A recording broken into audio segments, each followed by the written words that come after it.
están? Bienvenidos a esta entrega de Fútbol Infinito, a esta entrega especial llamada La Clave. Hoy vamos a hablar con un panel de lujo y los voy a presentar de acuerdo al orden geográfico y de acuerdo al uso horario. Vamos a hablar del Real Madrid campeón de la Liga 2019-2020, la que probablemente pase a la historia como la Liga del Coronavirus. Entonces vamos a comenzar, como dijimos, por situación geográfica.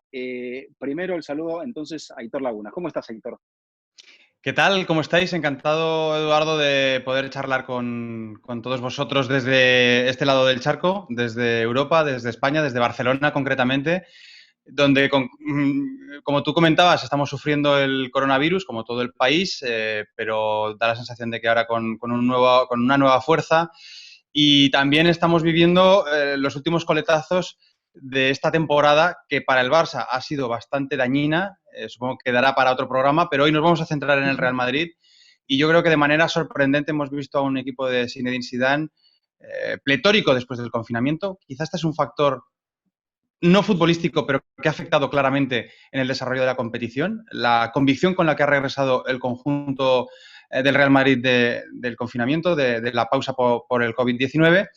Vamos a presentar a Jaime, que nos salude. Jaime, bueno, Aitor Lagunas, editor de la revista Panenka, uno de los medios más prestigiosos hoy por hoy en el papel que tenemos de opinión en el fútbol. Jaime Macías, desde el otro lado de la bahía, aquí en Miami. ¿Cómo estás?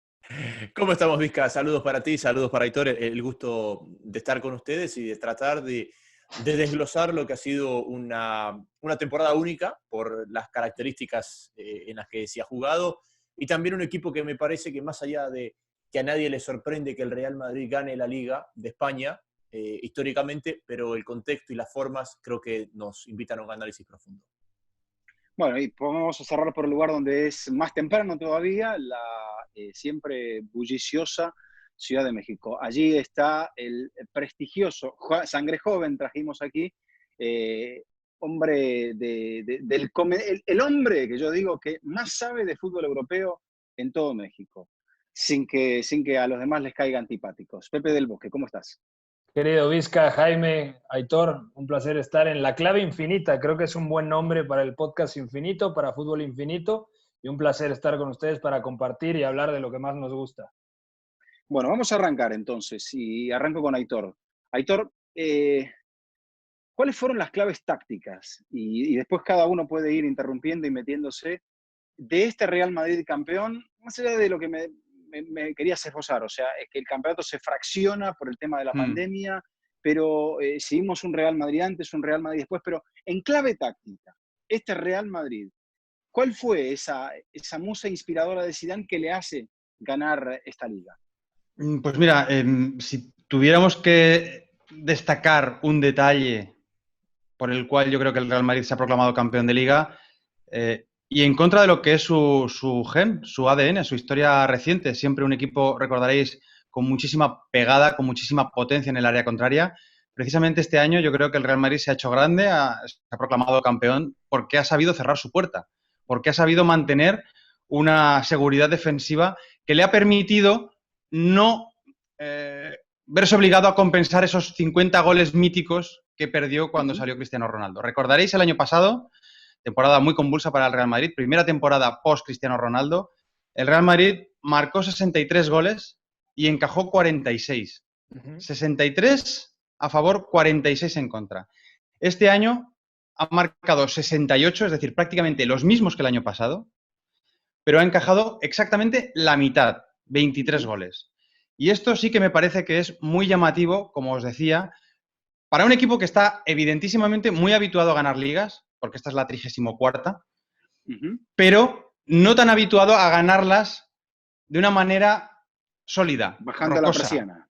Correcto. Y yo creo que esto sí que es muy llamativo, porque si repasáis, por ejemplo, los porteros que se han proclamado, que han alcanzado el título de Zamora, el título del galardón de portero menos batido de la Liga Española, encontraréis que Thibaut Courtois este año está claramente destacado, 20 goles encajados, pero es que hasta 2007 no encontramos otro portero madridista. En aquella ocasión fue Iker Casillas, y el anterior a Iker Casillas fue Paco Bullo en la temporada 90-91. Es decir, en los últimos 30 años solamente ha habido dos porteros madridistas que han sido Zamoras, Bullo y Casillas. Courtois será el tercero. Por lo tanto, a partir de aquí, y paso el balón al siguiente compañero que quiera agarrar la palabra, pero a mí me da la sensación de que se dibuja un rombo por parte de Zinedine Zidane, un rombo de seguridad absolutamente estanco, que es Courtois bajo palos, Ramos, Varane, pareja de centrales, y Casemiro, que para mí es el mejor pivote defensivo en estos momentos del mundo, por delante. Con esos 4 futbolistas, a partir de esos 4 futbolistas, a crecer el Real Madrid, y con un Benzema en estado de gracia, evidentemente, si tú no encajas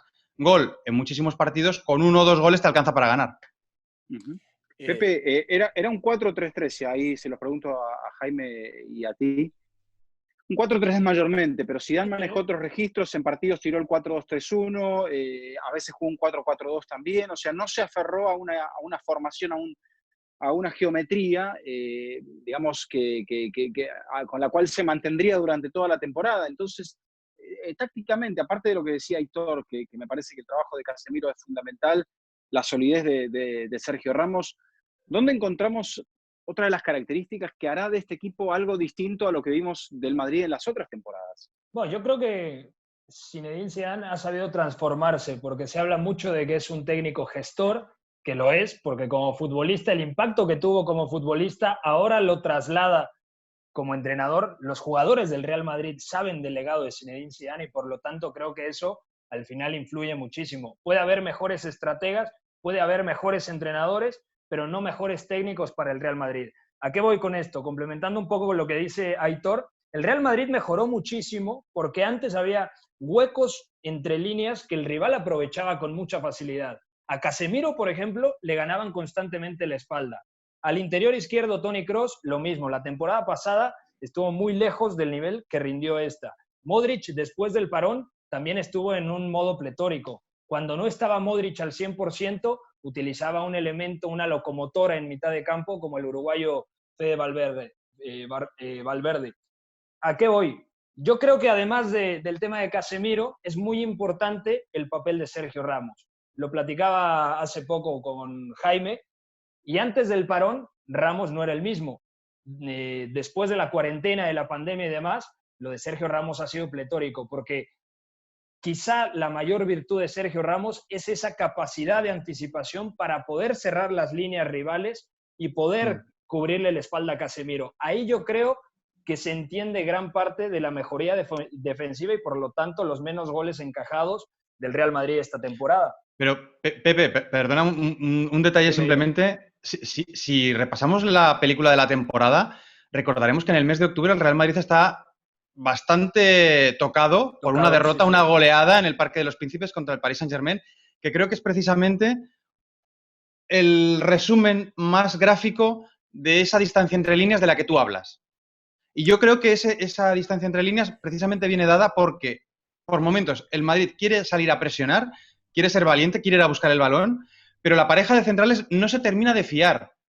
No se termina de fiar y en muchos momentos se genera un equipo muy largo a través del cual aparecen los huecos por los que, por ejemplo, el Paris Saint-Germain le penaliza, el Mallorca le gana también en Baleares. Es decir, ahí en ese momento daba la sensación de que Zinedine Zidane no estaba acertando con la tecla. Y como tú dices, yo creo que la clave es haber conseguido convertir un equipo que empezaba muy largo la temporada en un equipo bastante estrecho y solidario. Para mí ese partido es un punto de inflexión, el del Paris Saint-Germain, ese 3-0, pero es totalmente entendible ese equipo largo y con mucha distancia entre líneas porque era la característica principal de su antecesor.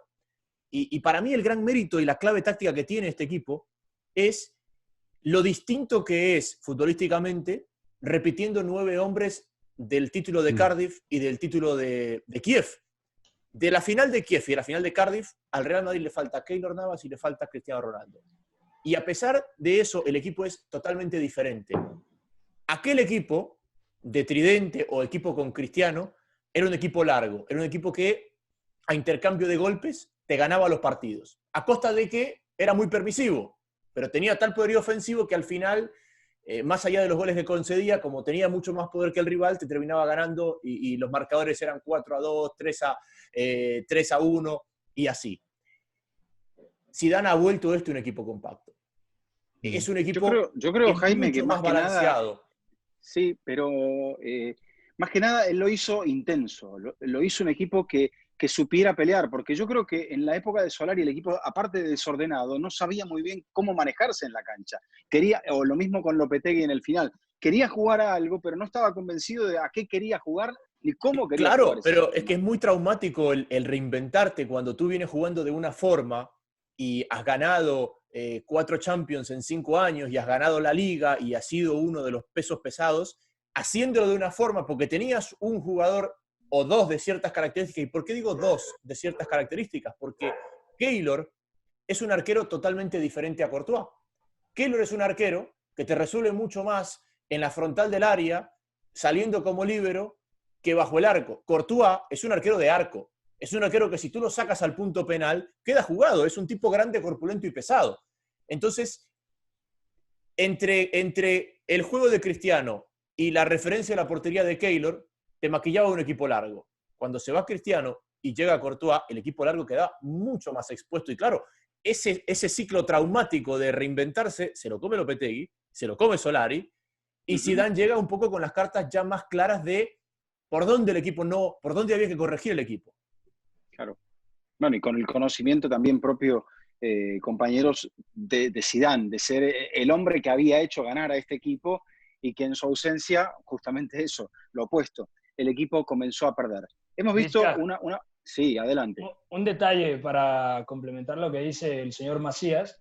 Yo creo que una de las virtudes del Real Madrid, sobre todo en el cierre de temporada, es que sabía defender hacia adelante con Ramos y defender hacia atrás con Varane.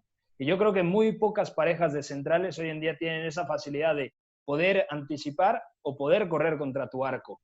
Y eso, conforme pasaron los partidos, mejoró muchísimo, más el nivel de Casemiro. Y nos olvidamos de un tema que me parece central. Marcelo es muy bueno atacando, pero Ferland Mendy es una pieza formidable como lateral izquierdo para compensar muchas cosas. Y los dos laterales, pese a no haber tenido una temporada pletórica, se ve en el final, en ese ladrillo sobre ladrillo.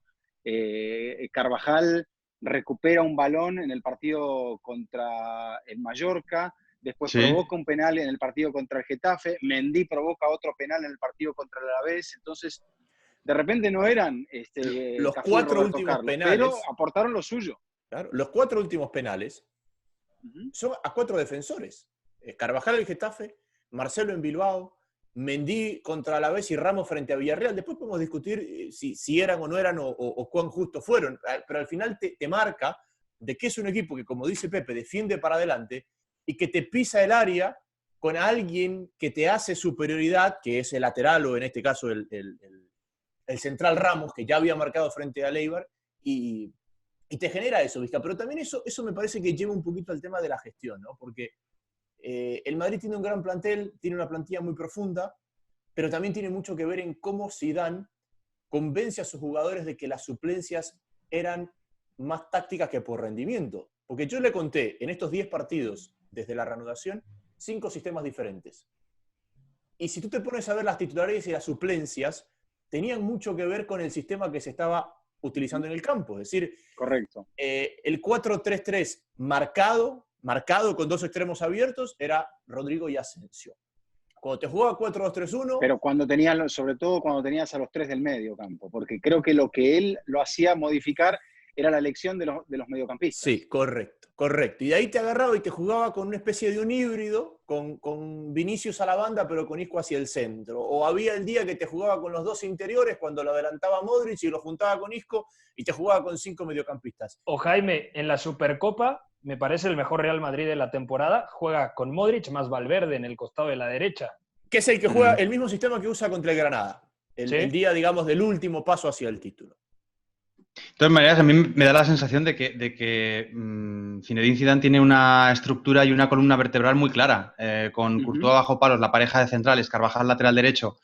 El trío, para mí, de las Copas de Europa, que al final no deja de ser Casemiro, Kroos, Modric, que para mi sorpresa y para la sorpresa de muchos todavía ha tenido vigencia en esta temporada, en los partidos gordos, y que creo que la va a seguir teniendo también en la Champions. Y arriba Benzema. Marcelo y Mendy se han estado alternando, sobre todo favoreciendo ese aterrizaje de Mendy, pero como habéis comentado, yo creo que Mendy ha sido una de las grandes revelaciones. Y no solamente defensivamente, porque él ya vino como lateral más defensivo, entre otras cosas porque ser más ofensivo que Marcelo probablemente sea complicado.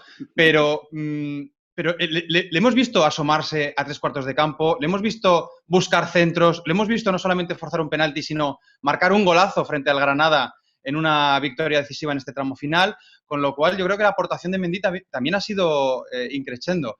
Y dejando de lado esa posición del lateral izquierdo, yo creo que las dos grandes dudas son los acompañantes de Benzema. Es decir, hemos dicho 4 defensas, 3 centrocampistas, y a partir de ahí, ¿qué hay?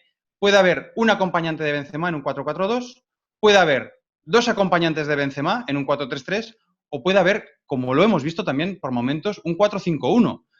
Y todo esto en función, como habéis comentado, del rival. Yo creo que Zinedine Zidane no quiero que suene mal, porque es que no creo que sea despectivo, pero no creo que sea un gran estratega desde el punto de vista de un estratega con un libreto absolutamente convencido.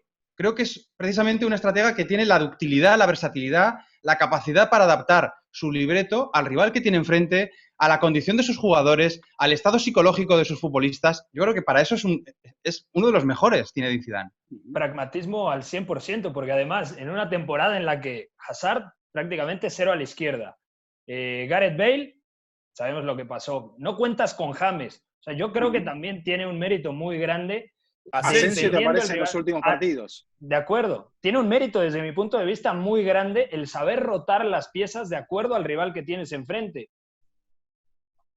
Eso es lo que tenía, que tenía piezas, tenía más piezas. De repente no sé si más piezas o quizá en el final, y se nota que son los 2 mejores equipos después en la época del confinamiento junto con el Atlético de Madrid, porque los dos tienen más para jugar y me parece que eso es lo que los hace mantener la consistencia jugando cada 3-4 días.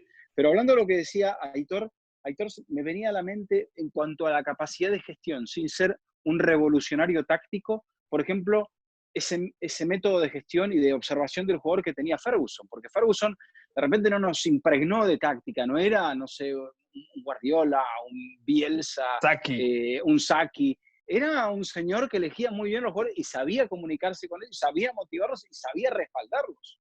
Es que yo creo que en eso es difícil encontrar, de verdad, una manera en la que comunicar fútbol y sobre todo de exudar autoridad. Yo creo que Zinedine Zidane exuda autoridad. Emana una autoridad natural, una condición yo creo que heredada, como habéis comentado también, de su condición de ídolo, pues de futbolista estrella para muchos de los que... Pero ojo, Pepe, porque es que ya algunos de los jóvenes tendrán que buscar en YouTube quién fue Zinedine Zidane. Y sin embargo, siguen perpetuando esa misma visión de respeto, esa autoritas que emana Zinedine Zidane, yo creo que de una manera natural. Y ya no solamente te digo en la caseta, sino también en las conferencias de prensa. Me parece que es muy importante también cómo en momentos muy complicados, porque ahora estamos hablando del Real Madrid campeón, pero insisto, cojamos la máquina del tiempo, regresemos a octubre y noviembre de 2019, compremos un cargamento de mascarillas porque probablemente podremos hacer negocio con ellas, pero sobre todo tengamos en cuenta que en ese momento la prensa madrileña estaba cargando las tintas contra Zinedine Zidane. Claro, y él aguantó el tipo. A eso iba, porque estando allí, creo que hay algo que nos vas a poder brindar con mucho más contexto, es cómo a Zidane o sea, no digo que se le faltó el respeto, pero sí se lo trató mal. Yo creo que se minimizó todo lo que él hacía y se llegó a pensar que era una pieza fácil de reemplazar, después de como que había ganado por suerte 3 Champions. Sí, hoy, sin ir más lejos, se ha publicado en el diario El País una nota por parte de Jorge Valdano, como siempre muy clarividente, en donde le pedía perdón a Zinedine Zidane por haberle considerado el entrenador idóneo para aquel Real Madrid, sobre todo subrayando la palabra aquel. Y venía a decir Jorge Valdano que realmente esta liga demuestra que Zinedine Zidane es el entrenador idóneo para el Real Madrid en cualquier situación. ¿Por qué? Porque ha partido, como tú decías, de una situación, de un contexto muy complicado, cogiendo al equipo el año pasado prácticamente en ruinas,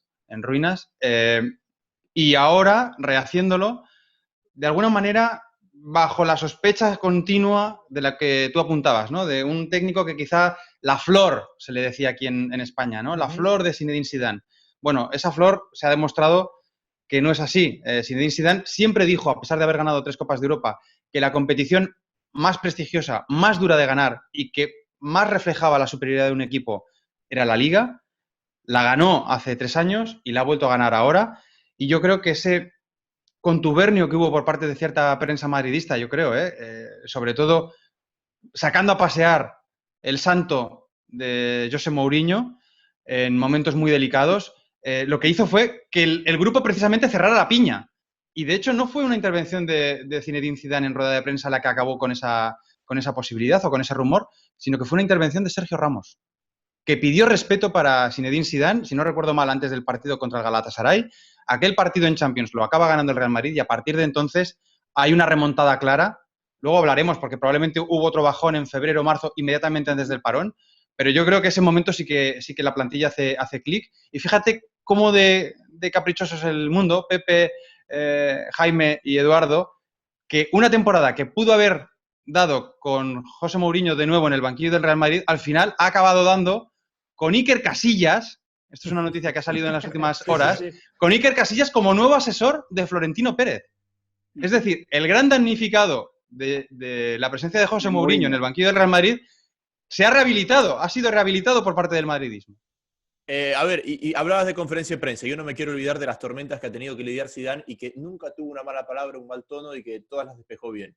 Acuérdense que la temporada comienza con Keylor y Courtois en el Real Madrid. Keylor se va después de 3 jornadas. La gambeteó sin problema.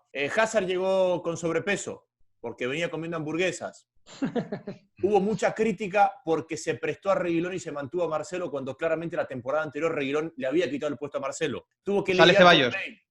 Se va Ceballos, esa me olvidaba. Tuvo que lidiar con Bale, con el lema de Gales, Golf y Madrid. Y todas las preguntas que le hicieron. Tuvo que lidiar con James. Tuvo que lidiar con los papelones de Jovic después de la pandemia. Es más, gana el único título gana el primer título con Jovic y con Benzema lesionado, porque la Supercopa Benzema no viaja por lesión. Y la gana con Jovic en el campo y con Mariano.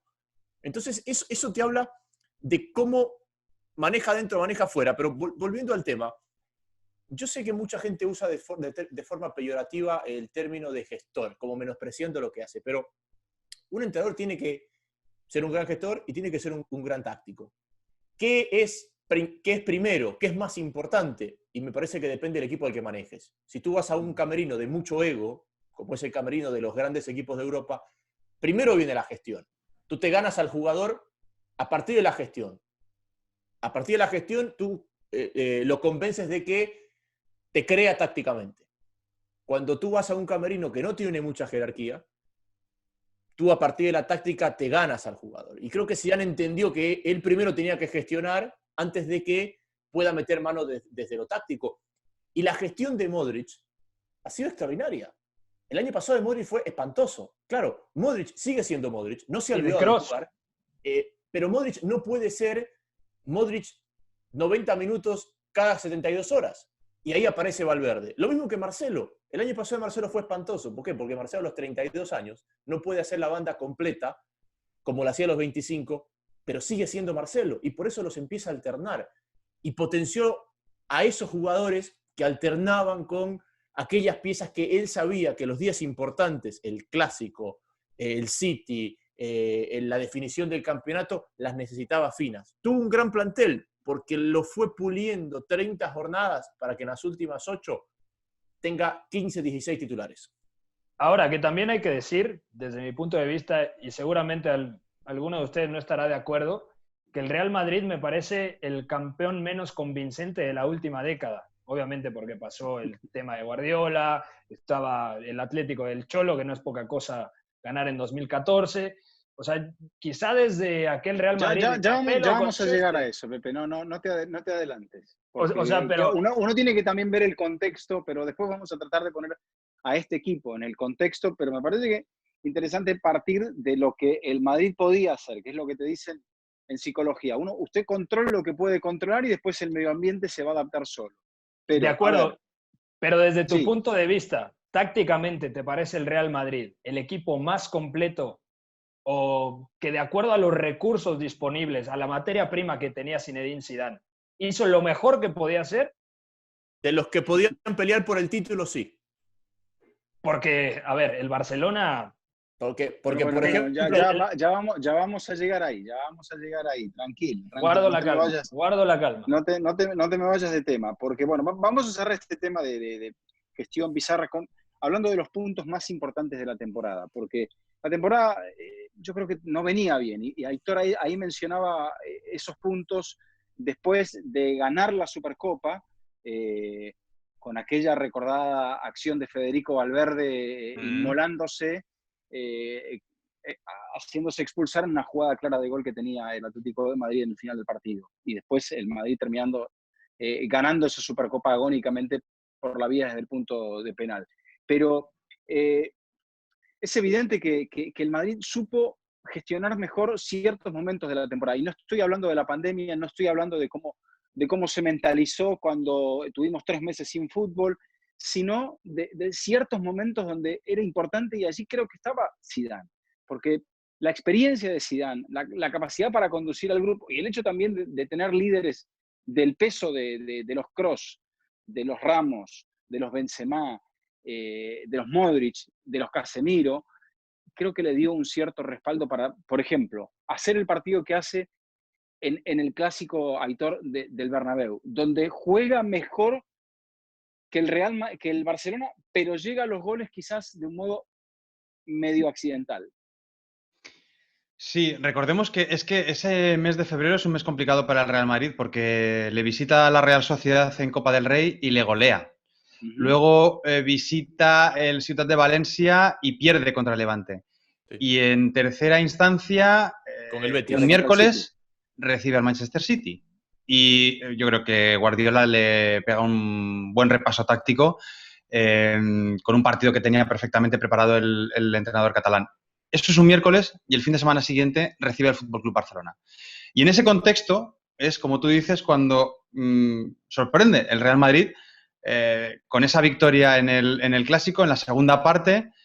Yo la primera parte te diría que bastante igualada y en la segunda, a partir de ahí ya sí que vemos, yo creo que habéis introducido, Pepe lo comentaba, cuando hablamos del fútbol español, normalmente siempre solemos hacerlo de vasos comunicantes entre Real Madrid y Fútbol Club Barcelona. Y aunque hoy no toque hablar del Barça, sí que creo que por reflejo o por pasiva, de alguna manera, las dudas crecientes del Fútbol Club Barcelona se han acabado convirtiendo en convicciones del Real Madrid. Y el ver que el Fútbol Club Barcelona se metía en una espiral autodestructiva, deshaciéndose de un entrenador, dando tumbos a la hora de ir a buscar su sustituto, al final optando por Setién, muchas dudas con el rendimiento de Messi, se lesionan Dembélé, después Luis Suárez. Todo eso hace que el Real Madrid vaya viéndose todavía con más opciones de proclamarse campeón de Liga, porque en una condición normal, es decir, en una Liga como la del año pasado, lo lógico es que el Barça hubieran dado cerca de los 90-95 goles a favor y se hubiera proclamado campeón. Pero es que no ha sido el caso. Y yo creo que esas dudas que fueron creciendo en el FC Barcelona se fueron transformando en convicciones en el Real Madrid, sobre todo y lógicamente a partir de esa victoria en el segundo derbi, en el segundo clásico. Pero es que en el primero, Pepe, Jaime y Eduardo, recordaréis que a pesar de ser un empate, a los puntos, a mí me dio la sensación de que el Real Madrid fue muy superior, mejor, pero muy superior en el Camp Nou. Sí, pero ¿sabes qué se convence el Madrid dentro de esas certezas que tú hablas, Aitor, y de esos puntos? Aquel día el Madrid me parece que sale no convencido de que se lo gana futbolísticamente, no convencido de que se lo gana tácticamente, sale seguro de que se lo gana por las piernas. De que el Madrid terminó ese partido los últimos 20 minutos físicamente muy por encima del Barcelona. Y el Madrid ahí, y se empieza a hablar de que la plantilla es joven, de que el Madrid tiene uno de los 11 con menor promedio de edad de la Liga, todo este tipo de cosas. Y el Madrid dice, este es uno de nuestros grandes activos. Tenemos más piernas que el resto. Y si tú te pones a ver, de ahí en adelante, la cantidad de partidos que el Madrid gana en los últimos 15, en los últimos 10, porque el equipo llega convencido que tiene más piernas que los rivales. Y cuando tú sabes que tienes más piernas que los rivales, cuando se acerca el final, no estás pensando en me queda poco tiempo. Estás pensando ahora viene mi momento. Que era un poco la frase de Ferguson también, cuando el United ahí no podía arrancar. Y creo encontraba la forma de ganar. Exacto. Y esa es una certeza que gana el Madrid. Nosotros estamos físicamente mejores que los demás. Y si el partido se va a definir en los últimos 15, es nuestro. Y el ejemplo ha estado el cierre de temporada con 10 victorias de 10. El Fergie Time, ¿no? Como decían en Manchester. Es que tienen muchas cosas en común los dos. Pero Sí, volviendo Alexis a esos dos clásicos, donde, por ejemplo, el Barça no es capaz de marcarle un gol, cosa que no le ocurría en una temporada hace muchísimo tiempo. 0-0 y 2-0 para el Real Madrid. El Madrid juega en el Bernabéu ese 1 de marzo, ya cuando veíamos la nube negra de la pandemia que se venía acercando, con Valverde, Casemiro, Kroos en la zona central, Isco un poquitito más adelantado, casi como una media punta, casi apareciendo por la derecha, y Vinicius allí, martillando la posición de Semedo. Y Vinicius, que había insinuado muchísimo a Aitor en el partido de la primera vuelta, pero no concretaba, y ese es un punto donde todavía Vinicius creo que tiene que trabajar mucho, y en el momento que empiece a explotar esa parte que tiene que trabajar, creo que se va a convertir en un crack. Vinicius al Barça lo martirizó, fue clave hasta en la forma accidental en la cual llega el gol que termina desbloqueando el partido de la segunda vuelta, donde el Barça venía por detrás, el Madrid venía por detrás del Barça. Sí, y le adelanta. Lo que pasa es que luego se dejará el liderato con la derrota en el campo del Betis en la última jornada previa al COVID. Sí, es verdad que exacto. Es verdad que Vinicius venía esbozando mucho y concretando poco, ¿no? Y fallando en la finalización, pero todo lo demás realmente lo tiene a un muy alto nivel, ¿no? El regate, la convicción para tirar el regate siendo tan joven, teniendo la presión de vestir la camiseta del Real Madrid. Yo creo que eso sí que es de valorar en el joven futbolista brasileño, porque veo que lo intenta, que falla y que lo vuelve a intentar, y eso me gusta de un futbolista que le da profundidad al equipo. Al FC Barcelona le está faltando jugadores de ese perfil, ¿no? De esa capacidad de eliminar rivales y de poder poner en buena condición a los compañeros. Sí que es verdad que cuando a él le toca rematar, y ahí sí que va a tener bastante margen de mejora a Vinicius, pues todavía se le nota fallón. Pero en ese partido consiguió abrir el marcador, luego creo que lo cerró Mariano, si no me equivoco. Mariano, sí. Y con respecto... No sé si con el único gol que Mariano hizo en toda la temporada. El único. Sí. Y yo precisamente sobre esto quería hacer una reflexión, porque claro, es que estamos hablando de que el Madrid ha marcado 68 goles, supongo que hablaremos también de la figura de Benzema, pero es que lo que hay alrededor de Benzema es un erial, es un puro desierto, porque es que Jovic, que costó 60 millones de euros, ha hecho 2 goles. Bale hizo 2 goles contra el Villarreal en la tercera jornada y no ha vuelto a aparecer. Hazard ha estado apareciendo y desapareciendo por culpa de las lesiones. Otro que también costó 100 millones de euros. James hizo un gol y tampoco ha vuelto a saberse nada más de él.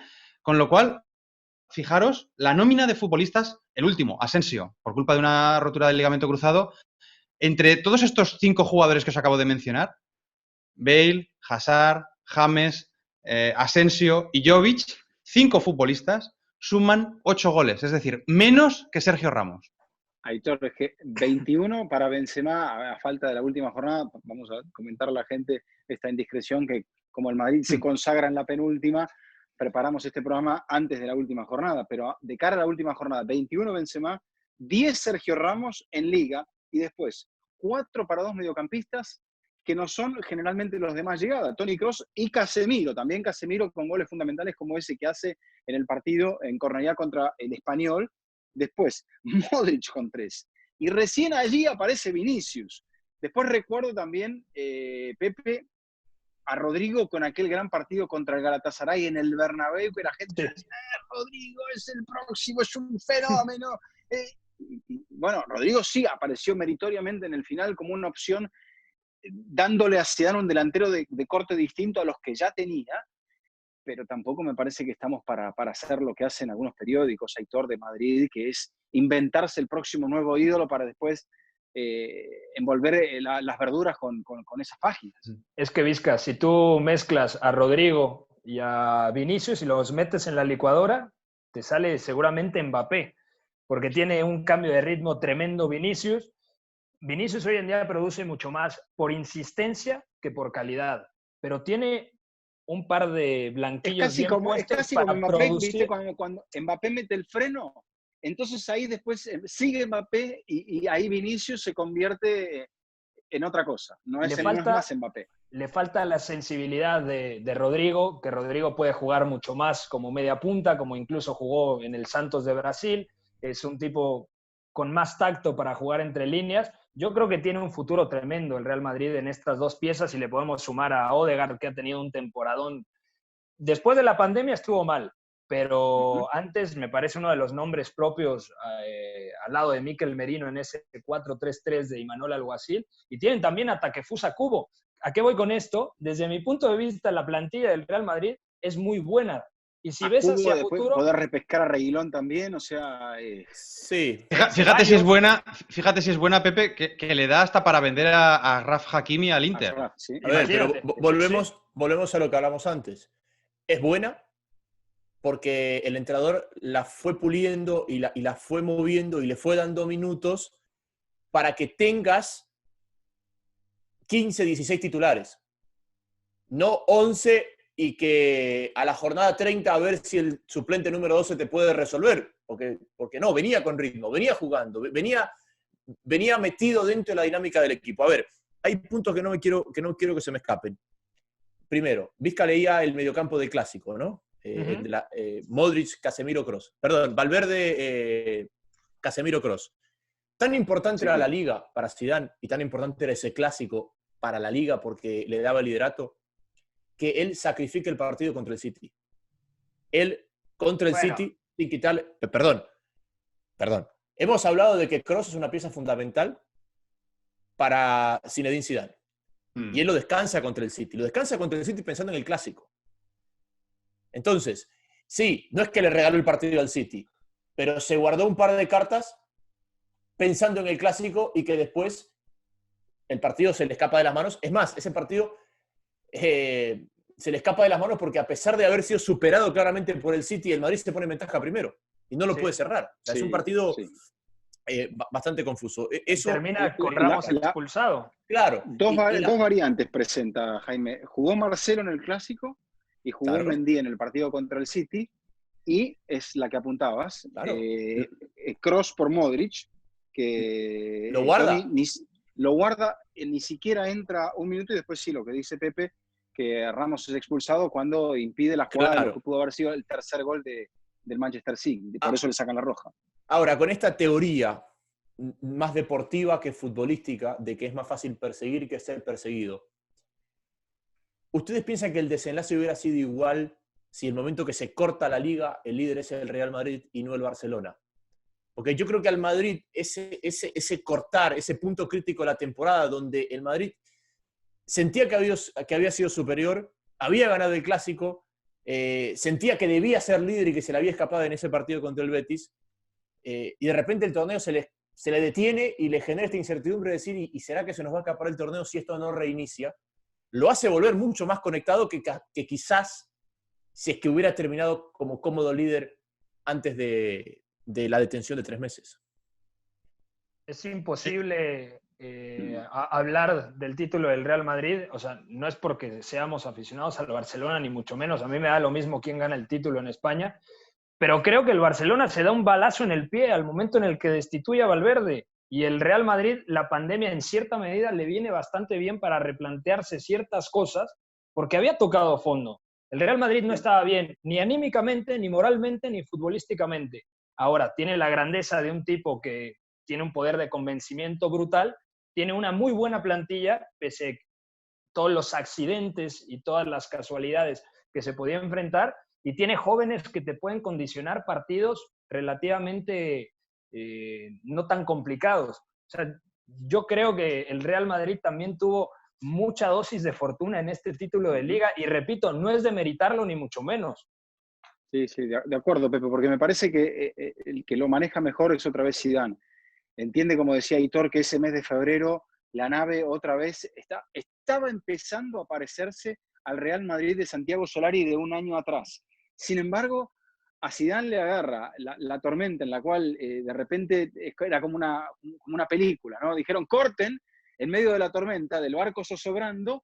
Sí. Y Zidane lo pudo manejar mejor al barco, lo acomodó, dijo, no, ahora cuando vuelva la tormenta tenemos que ir en esa dirección, los pesos los tenemos que acomodar así, los cambios van a ser así, y el barco salió después. Cuando dijeron acción, el barco anduvo perfecto. Sí, Pero, Eduardo, perdona que te corte. Simplemente por darle un poco más de contexto a este juego de vasos comunicantes que siempre os digo que se produce en España normalmente entre Real Madrid y Fútbol Club Barcelona.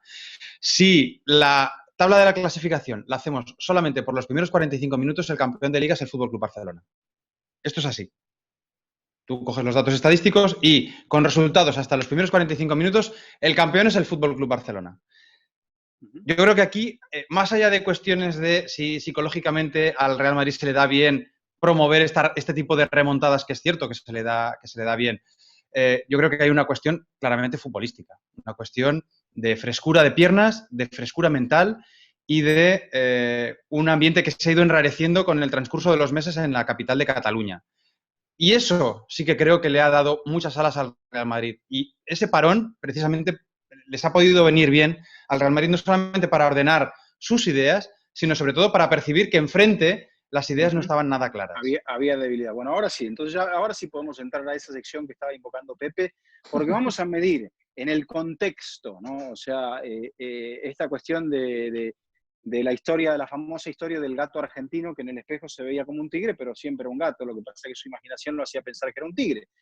Este Real Madrid, para mucha gente, por cómo gana con esta arremetida en el final, es un gran equipo, pero se encuentra Aitor con el peor Barça, yo te diría, desde la época de Rijkaard. No sé si, o quizá rozando con el de Martino. 2008. Rozando con el de Martino. Bueno, ahí están los dos. Y con el peor Atlético de Madrid de la era Simeone.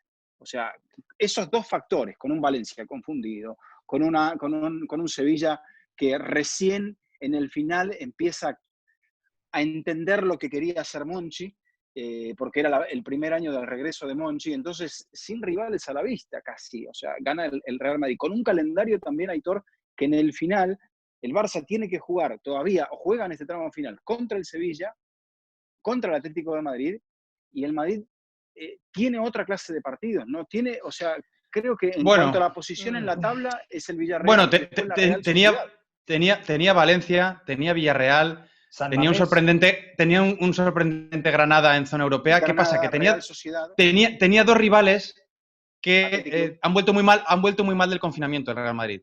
Getafe y Real Sociedad. Getafe y Real Sociedad, antes del confinamiento, eran equipos de zona Champions y después del confinamiento hemos visto que se han hundido. El Getafe estaba en Champions. Se va al confinamiento en Champions. Sí. Correcto. Con lo cual, eso el Real Madrid no lo puede controlar. ¿Qué puede controlar el Real Madrid? El Real Madrid juega en la jornada 30, visita Anoeta, o el Real de Arena, como se le llama ahora por razones comerciales. Es la misma jornada en la que el FC Barcelona debe visitar Nervión, el Sánchez Pizjuán, en Sevilla. ¿Qué sucede en esa jornada? Que la primera media hora del FC Barcelona es pletórica frente al Sevilla. Pepe, Jaime, Eduardo, de verdad, es muy buena esa primera media hora.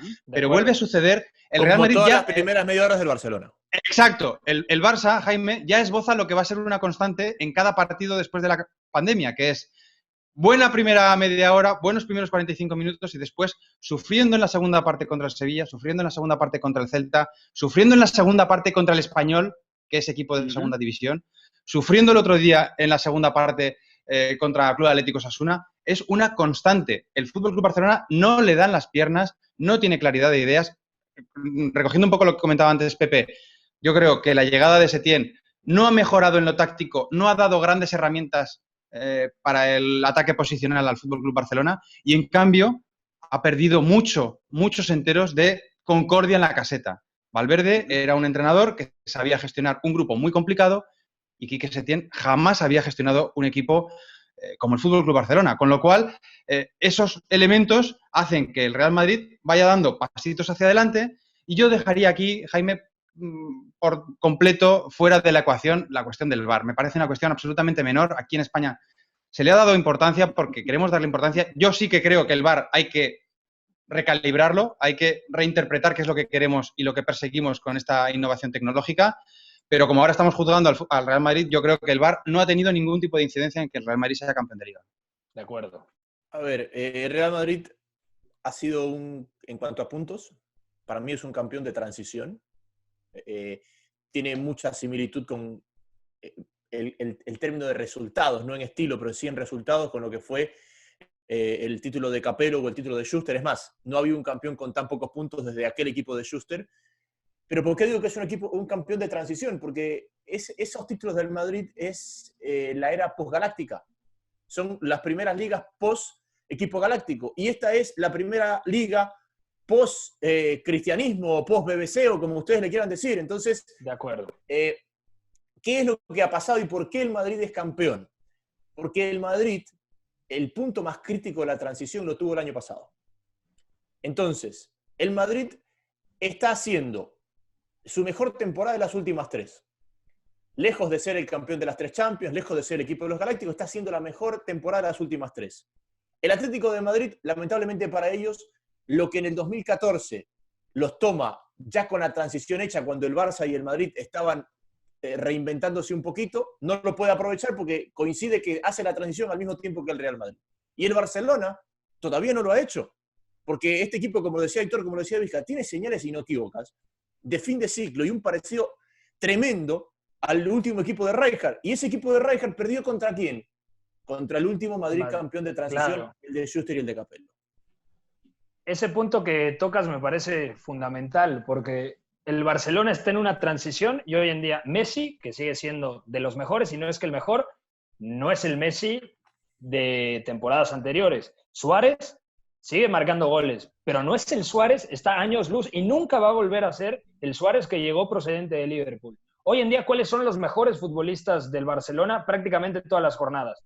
Ter Stegen, Piqué muchas veces, y a veces Sergio Busquets. Cuando volteamos a ver al Real Madrid, dices, tiene a Casemiro, tiene a Toni Kroos, hablamos de leyendas que han dominado la Copa de Europa, tiene a Luka Modric, y cuando volteas a ver al Barcelona, está huérfano ese medio campo. El Real Madrid, inteligentemente desde hace mucho tiempo, 2012 llegó Modric, 2013 llegó Casemiro, luego lo mandan cedido al Porto, donde madura futbolísticamente. Por 25 millones de euros fichan a Toni Kroos, es decir, la gestión por menos de 70 millones del Real Madrid ha sido brutal comparado a lo que ha sido el Barcelona, que ahora sí ficha a Frenkie de Jong, que es un jugadorazo, que la temporada pasada la descosió. Que se lesiona en el tramo final, donde también vemos al probablemente, por el hecho de jugar cada 3-4 días, quizás al Messi menos fresco de los últimos tiempos, al Messi menos decisivo, ese que encaraba y limpiaba a 2 jugadores con la primera aceleración y ahora ya no los limpiaba, y cuando enfrentaba al tercero generalmente perdía la pelota o no podía dar el pase justo. Entonces, me parece que incluso Eduardo fallaba ese gol tan prototípico suyo en la frontal del área buscando la comba, claro, con la pierna izquierda, y eso lo hemos visto fallar una jornada prácticamente tras otra. ¿Pero por qué? Porque Messi ha jugado todos los minutos. Es que sí, Messi con 33 años no puede aspirar a jugar todos los minutos. Y es culpa de él y en parte también es culpa del entrenador, porque alguien tiene que hacerle entender a Messi que no siempre querer imponer su criterio va a ser lo más favorable, ni para el equipo ni para él. Hay algo también, hay algo, Jaime, perdón, que es el tema de la gestión, que me parece que está un poco el contraste. Lo podemos excluir al Atlético de Madrid porque el Cholo parece que es el presidente del Atlético de Madrid. Pero en donde se ve la menor cantidad, y esto me parece que es una especie de regla de 3, la menor cantidad de intervenciones de Florentino Pérez de los últimos tiempos y la mayor cantidad de intervenciones de Josep María Bartomeu, me parece que también podemos encontrar, y escucho sus opiniones, en lo que estamos viendo o lo que vemos en la tabla final de posiciones. Sí, es que, a ver, yo quería marcar una cosa, y lo hablamos en el podcast con Vizca de si esto se iba a definir por calidad del 11 o por profundidad de plantilla.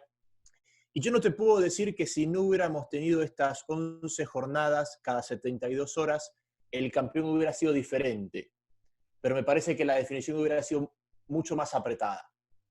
¿Por qué? Porque el Barça, al tener un 11 mejor, pero sin recambio, sin profundidad para rotar, sin capacidad de gestión, se iba a fundir si es que no liquidaba los partidos rápido. Lo que en el Madrid era una señal inequívoca de que iba a poder ser más fuerte en los cierres. Y me parece que quizás el resultado de la temporada iba a ser el mismo. Iba a ser Madrid campeón, Barcelona segundo, pero creo que iba a ser mucho más apretado hasta el final, porque el Barça hay muchos puntos que los pierde. No lo sé, Jaime, porque ¿sabes qué hubiese intervenido que no tuvimos aquí? La Champions. Y aquellos equipos que se hubiesen quedado descolgados de la Champions o de la Europa League, hubiesen podido meterle más al campeonato. A ver si estaban en Champions los dos. Hubiese avanzado en la Champions, creo que se hubiese enfrentado al mismo tipo de situación. Que sí, pero hay algo... No poder afrontar todos los frentes. Pero hay algo, Eduardo, que creo que sí que le da la razón a Jaime, y es que cuando estábamos todavía en el periodo saliendo del confinamiento y se aprobó la normativa de los 5 cambios, un día el señor Quique Setién, en rueda de prensa, dijo lo que parecía una barbaridad, y es que para él los 5 cambios le podían favorecer a muchos de los equipos rivales. A mí en ese momento me dio la sensación de que estaba poniendo, como decimos en España, la venda antes que la herida, anticipando quizá alguna derrota y ya justificándola. Pero ciertamente le ha dado la razón. Es que el Barça no es que no tenga piernas en su once inicial, es que tampoco tiene demasiados elementos en el banquillo. Recordemos que es un equipo en el que, además de que... Una cosa por la otra. O sea, no tiene muchos elementos porque no tiene piernas y viceversa. No tiene piernas porque no tiene recambio. No, pero no tiene plata para hacer una plantilla de 25. Correcto. Bueno, sí. Eso ya lo sabíamos al principio de la temporada, no en la pandemia. Sí, claro. Lo que pasa es que ahí es donde está la gran diferencia de la gestión. Zidane le sobraban jugadores y los tuvo conectados a todos. Porque él podía haber dejado congelado a James y a Bale, y el día de la Real Sociedad, en medio de críticas y todo, James jugó y le funcionó. Y después jugó Bale. Jugó bastante bien. O sea, dentro de un jugador que no venía exactamente, jugando, es decir, aportó la hora que estuvo en el partido. En una plantilla de 30, el tipo tuvo conectados a 25. En la vereda del frente, en una plantilla de 15, estaban conectados 8. Bueno, entonces, claro, esos 8 frescos te maquillan muchas cosas, pero cómo se da la definición del campeonato no permitía que esos 8 estén frescos. El Real Madrid ahí es donde se marca la diferencia. El Real Madrid, Jaime, siempre tuvo una columna vertebral relativamente a buen nivel. Cuando no estaba Ramos, estaba Varane, respaldados por Courtois, Casemiro, Kroos y Benzema. En el Barcelona, o sea, realmente Messi se ha quedado sin socios. Y Griezmann es un grandísimo jugador, pero desde que fichó por el Barcelona decíamos, necesitas matizar mucho desde la pizarra para poder encajar a Messi y a Griezmann, porque se pisan. Y lo intentó en su momento Valverde, no funcionó, lo intentó Setién, empezó a funcionar ya con la liga perdida. El problema es que para el Barcelona, y repito, o sea, hay que darle crédito al Real Madrid, pero el Barcelona empezó una pretemporada en el cierre de una temporada. Entonces ahí automáticamente es muy difícil competir. Por otro lado, el Real Madrid supo perfectamente Zinedine Zidane gestionar y colocar las piezas donde tenían que estar, aunque sin un fútbol brillante. Comienzo contigo, Pepe, para cerrar con las conclusiones.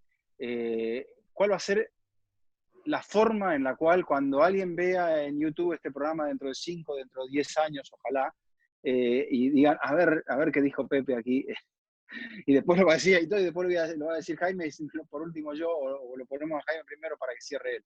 Entonces, la forma en la cual va a ser recordado este equipo, Pepe, de acuerdo a tu visión. Hablabas de los equipos de Schuster, de los equipos de Rijkaard, del equipo del Tata Martino, del equipo de Fabio Capello. Este es el equipo de Zidane, pero el menos brillante de los equipos de Zidane.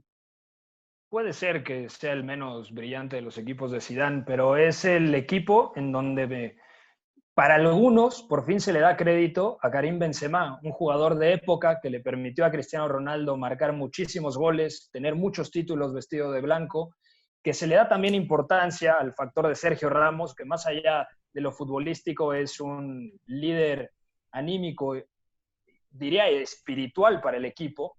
Entonces yo creo que es una temporada que no pasará a la historia, y porque también creo que, ojo, el Barcelona puede ser eliminado por el Napoli de Gattuso en el Camp Nou, o sea, tampoco es algo descabellado, y seguramente el Real Madrid tiene una losa muy difícil, ese 2-1 en el Bernabéu, para poder darle vuelta contra Guardiola en campo del Manchester City. Así que me parece que es una temporada en donde los dos grandes de España tienen que establecer cuáles son las bases del mañana, sobre todo el Barcelona, porque la situación es muy crítica. ¿Qué va a pasar con Messi? Y si sigue Messi, ¿cómo lo rodeas? Y si sigue Messi, ¿cómo le dosificas los minutos? ¿Y cómo le haces entender que ya no tiene que ser él el epicentro de todo? Ya fue el mejor jugador en la historia del Barcelona, pero él ahora necesita que sean 3 mosqueteros, no solamente un gladiador. ¿Y quién le va a decir todo eso? Exactamente, porque el problema con Messi es quién le habla a Messi. Aitor, te escucho ahora. Sí, yo creo que al final será recordada como una liga que se apunta claramente Sisu, porque no mucha gente pensaba que se vería un Real Madrid, como hemos dicho ya antes, sobre todo en el mes de octubre, ni siquiera en la pretemporada. Recordemos que el Real Madrid empezó encajando una goleada bastante grosera con respecto a su eterno rival ciudadano, al Atlético de Madrid. Con lo cual, es una liga que se apunta a Sisu. Yo creo que es una liga en la que se reivindica Courtois y la llegada desde el club promovida por el presidente, por Florentino Pérez, del belga en detrimento del costarricense, de Keylor Navas.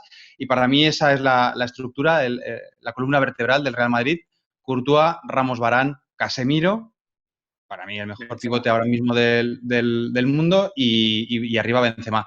Y yo sí que coincido en que ha sido un campeón quizá no muy brillante, ha sido un campeón más bien sólido, pero ahora mismo, teniendo en cuenta que ha sido una temporada tremendamente extraña, tampoco adivino equipos que estén siendo brillantes en sus respectivas ligas. El Liverpool había dejado ya encarrilada la Premier, pero ha vuelto, pues entiendo que levantando el pie del acelerador y ya eliminado de la Champions. El Manchester City ya le estamos viendo también y vamos a ver cómo encara esa vuelta de octavos frente al Real Madrid. La Juventus se va a proclamar... Sí, el Bayern me lo estaba dejando para el final, pero la Juventus se va a proclamar de campeona de Italia, yo creo que prácticamente por pasiva y por falta de un rival a su altura. Y efectivamente, el Bayern quizás sea el único equipo que se ha mostrado pletórico tanto en el tramo previo, inmediatamente anterior al COVID, como después. Pero más allá de eso, me da la sensación de que todos los grandes equipos están en un proceso de transición. El Real Madrid ya lo tiene más adelantado que otros, y desde luego el Fútbol Club Barcelona tiene por delante, me da la sensación, si no media un cambio de directiva, tiene por delante años duros. Bueno, el capítulo del Barça me parece que lo va a tener que escribir el Barça, pero aquí sí coincido con ustedes que yo creo que será recordada como la liga de Benzema, la liga de Zidane, la liga de Ramos y la liga de Courtois. Me parece una liga donde el Real Madrid gana por la consistencia en el final, por la consistencia en la pandemia, por los 5 cambios, por adaptarse, por poder jugar cada 3-4 días, habiéndose encontrado un solo rival, porque si se encuentra ese mismo mano a mano contra el Atlético de Madrid, no sé si el desenlace hubiese sido exactamente el mismo. Eso es un Madrid que será juzgado con el paso del tiempo, pero que aquí demostró que en esa determinación que siempre ha tenido el Real Madrid para remontadas o para mantenerse adelante, es el Real Madrid histórico y el Real Madrid de Zidane. Para mí esta liga es muy posiblemente, con la excepción de, o siendo injusto quizás con la historia que no viví del Real Madrid, pero para mí es la liga más colectiva en la historia del club. Porque el Real Madrid lo han hecho grandes estrellas, grandes jugadores, grandes nombres. E inclusive pasando José Mourinho por aquí, nunca hubo de forma unánime el mérito para el entrenador como único y principal protagonista de la liga. Y si es que el entrenador es el principal protagonista del logro, quiere decir que fue un logro de un plantel colectivo. Fue el logro de una plantilla completa que no tiene que ver con fenómenos o con quintas o con tridentes ofensivos, sino con la gestión de un hombre que yo te diría, Vizca, que lo que será Zidane en la historia del Real Madrid sería solo comparable si Di Stéfano y Miguel Ángel Muñoz fueran la misma persona. Porque lo hizo como jugador y lo hizo como entrenador. Y además con todos los argumentos tácticos y de gestión que ustedes acaban de exponer. Muy bien, creo que nos queda agradecer a la gente. Esperemos que podamos repetir más este formato, Pepe, Aitor, Jaime, donde podamos analizar en extenso a un momento que ya quedará en la historia, porque este equipo campeón está en la historia. Los campeones, Aitor, son los que quedan en la historia. A veces terminamos escribiendo sobre equipos que no han sido campeones, pero que han dejado algo muy importante. Y me parece que este equipo ha dejado, por ahora, eso, el título. Y después más adelante veremos a quién termina por consagrar. Sí, yo creo que todavía no ha dejado ese recuerdo indeleble que dejaron otros campeones e incluso otros subcampeones, ¿no?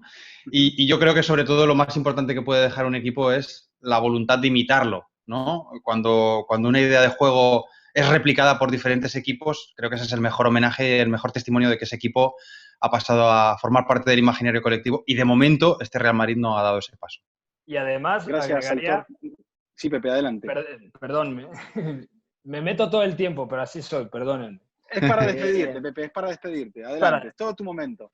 No, con lo que dice Aitor, completamente. Y será recordada la Liga que se quitó el estigma el Real Madrid de poder ganar sin Cristiano Ronaldo. Y eso me parece un mérito tremendo, porque lo hace a 2 años de la salida del portugués. La primera muy mala y la segunda le ganan la Liga el Real Madrid sin Cristiano Ronaldo al Barcelona todavía con Lionel Messi. Y eso me parece que cambia el paradigma de cara al futuro. Por lo que tanto luchó Jaime Florentino Pérez, ganarle a Guardiola, que ya no está, y ganarle a Messi. Finalmente consiguió hacer que esa simbólica torre se cayera. Pero es que las mejores gestiones de Florentino han sido las que menos lo han tenido como protagonista, porque Florentino Pérez se dio cuenta, antes que ningún otro directivo en el mundo, cómo el modelo de gestión tenía que cambiar ante la llegada de los capitales extranjeros para poderse adelantar a ellos. Y este plantel tan profundo, con tantos nombres, con tantos aciertos y al mismo tiempo errores, que capaz nunca conoceremos los nombres de aquellos que terminaron siendo errores, fue una fórmula para adelantarse y no tener que entrar a pelear jugadores por 3 dígitos, jugadores de medio pelo por 3 dígitos. Y hoy el Madrid está en una posición donde puede gastarse, 9